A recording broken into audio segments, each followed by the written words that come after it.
I am Liz, and through a curious twist of fate, I find myself bound to the most remarkable man I've ever encountered.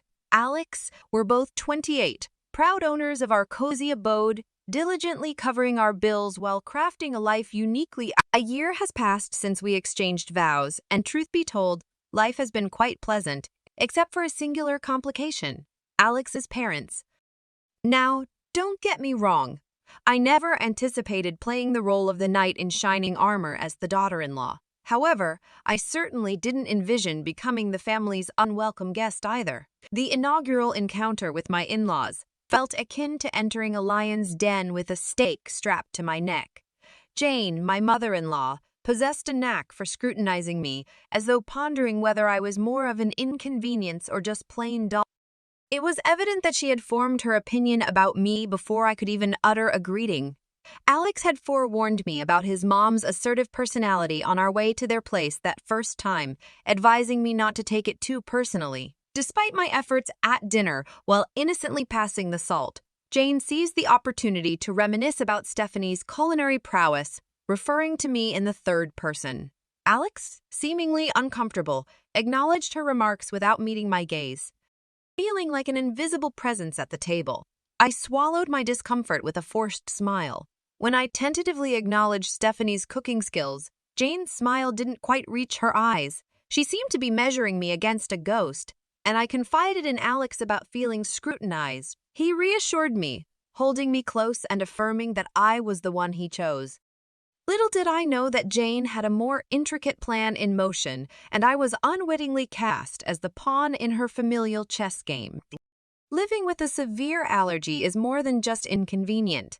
It's akin to having a persistent shadow whispering danger in your ear. Since childhood, peanuts have been my formidable adversaries, leading to an emergency room visit after a mere spoonful of peanut paste. Consequently, my parents received a crystal-clear directive: shield her from peanuts and an array of other foods for her well-being: soy, peas, cherries, almonds, tomatoes, apricots, bananas, and even potatoes. It's a list that raises eyebrows among waiters and prompts hesitation from friends inviting me over for dinner.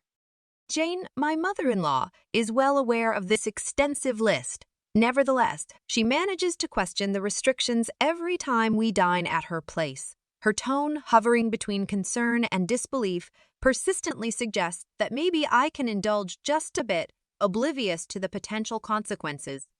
Once at a family gathering, Jane insisted on the safety of her casserole, only for Alex to discover a potentially hazardous ingredient. Though we gracefully excused ourselves, leaving the untouched casserole behind, the incident lingered as a small victory in an ongoing battle where Jane held all the cards.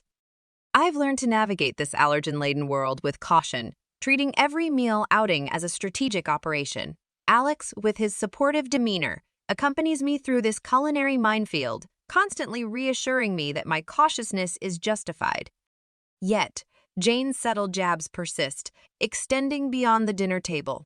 Her texts carry a warning tone, reminding me that not everyone takes my conditions seriously. It's more than a mere jab.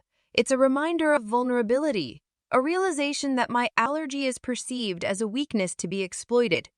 Dinners at Jane's house are orchestrated affairs, resembling a play where everyone knows their lines except for the unwitting lead. I, the daughter-in-law, I was the unpredictable element, the wild card capable of unintentionally stirring up a commotion with a single bite.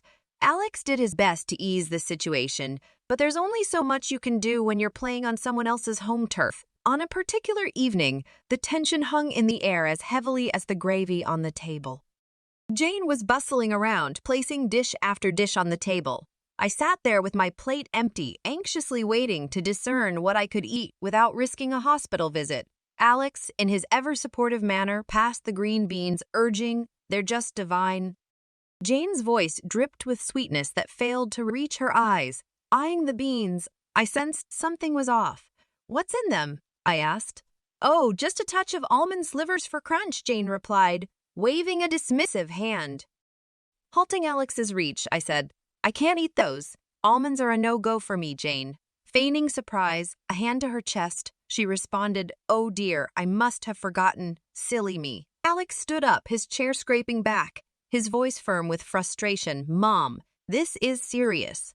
Liz could end up in the hospital.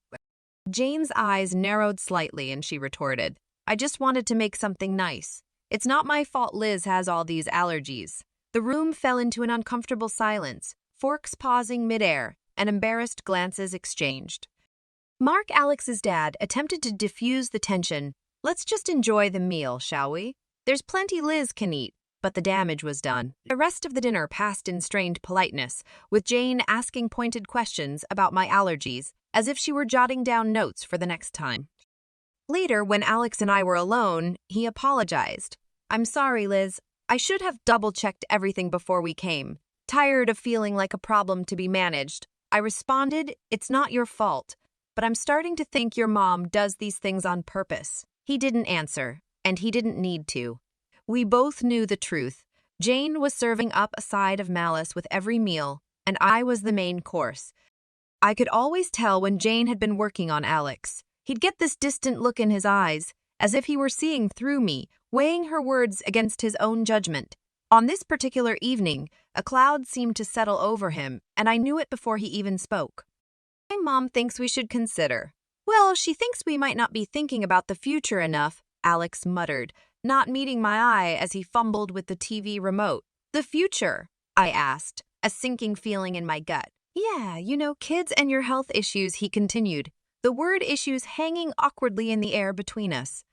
She talked to you about my allergies again, didn't she? He sighed, setting the remote down. She's just worried, Liz. She thinks it's a lot for us to handle, especially if we want a family. I bristled, asserting, we've talked about this. I've managed so far, haven't I? And there are plenty of people with allergies who have kids. Alex ran a hand through his hair, a sign of stress. I know. It's just she has this way of making me doubt things.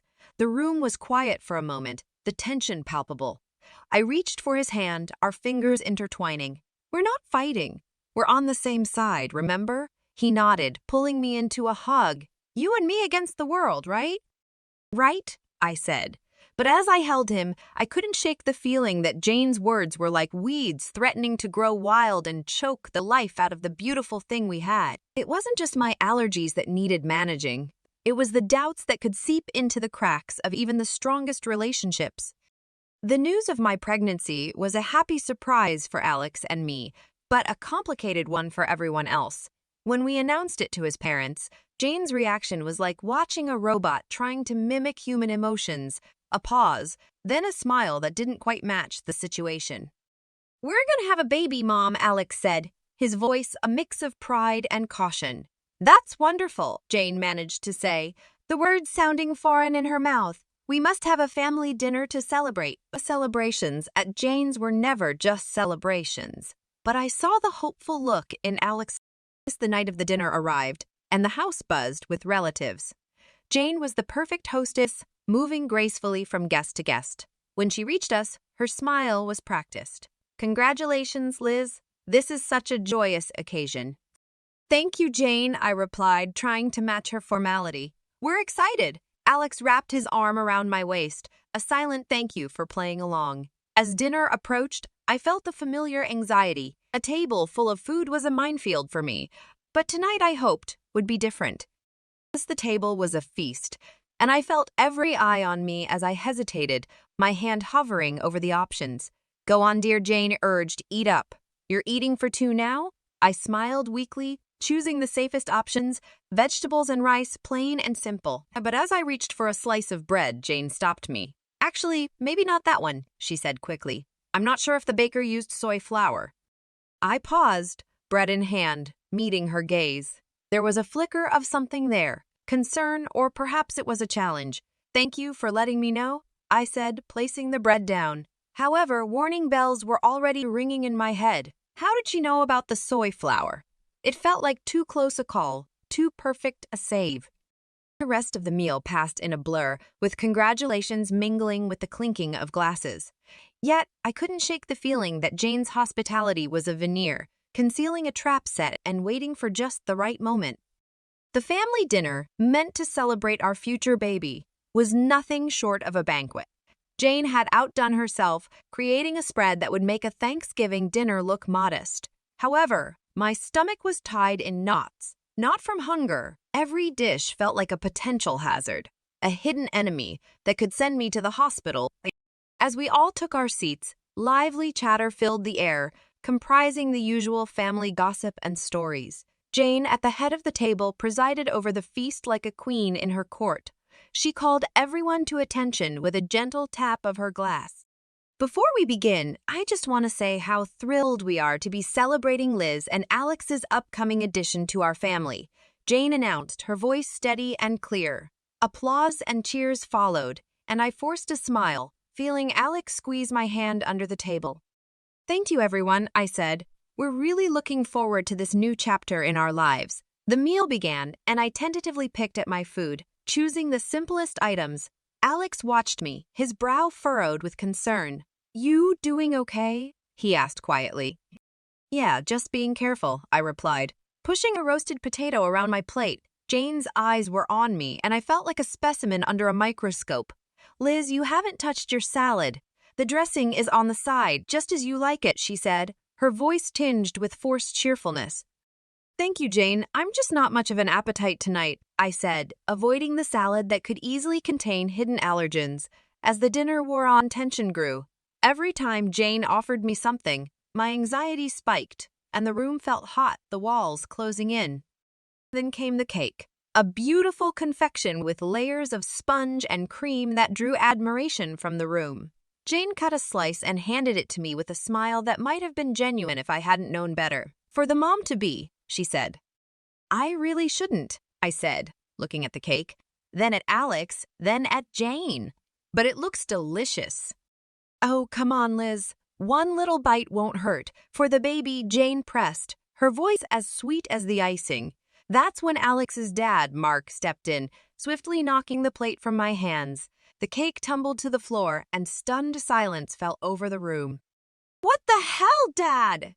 Alex exclaimed, anger and confusion in his voice. Mark stood, his face pale but his voice firm. "I saw the label in the trash. That cake has peanut oil in it." To a room erupted in chaos. Jane's face showed shock, but her eyes betrayed something darker, fear, maybe guilt. Alex stood, his chair clattering behind him. "Mom, did you know about this?" Jane's mouth opened and closed, but no words came out. In that moment, the truth became as clear as the danger on my plate. The room was dead silent after Mark's revelation, the dropped cake like a crime scene on the hardwood floor. Everyone's eyes were locked on Jane, who seemed to shrink under the collective gaze. "Mom? Is it true? Did you know?" Alex's voice cut through the tension, sharp and demanding. Jane looked away, her jaw clenched, and for the first time I saw a hint of fear in her eyes. Maybe she realized that her actions hadn't just endangered me, but jeopardized her relationship with her son, her reputation, everything. The rest of the evening was a blur of arguments, tears, and hushed conversations as the family tried to process what had happened. Alex and I left early, the weight of the evening heavy on our shoulders. We didn't speak much on the drive home. What was there to say? The truth was out, and with it, the facade of a polite, if not happy, family was shattered. The drive home was quiet, filled with a heavy silence, loaded with things left unsaid. When we finally walked through our front door, Alex and I just stood there, the echo of the night's drama still ringing in our ears. Alex was the first to break the silence. "I can't believe my own mother would do something like that," he said, his voice hollow. I sat down on the couch, the cushion failing to comfort me. "I know it's a lot to take in," he said, sitting beside me and taking my hands in his. "I'm so sorry, Liz. This is unforgivable." I looked at him, seeing the pain in his eyes, and my heart ached. "It's not your fault, Alex. We couldn't have known she'd go this far." But the truth was there, hanging between us. Jane had crossed a line, and there was no going back. The family was in pieces. Some stood by us, shocked and appalled by Jane's actions, while others struggled to wrap their heads around the reality of the situation. The next few days were a whirlwind.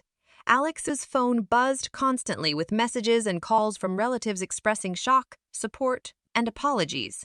Through it all, there was deafening silence from Jane. No apologies, no explanations. Alex finally broke the news to me a week later.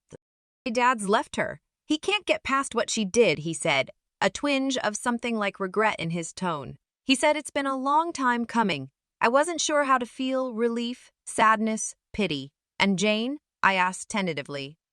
She's not handling it well. She's alone now, Alex replied, a twinge of regret in his tone.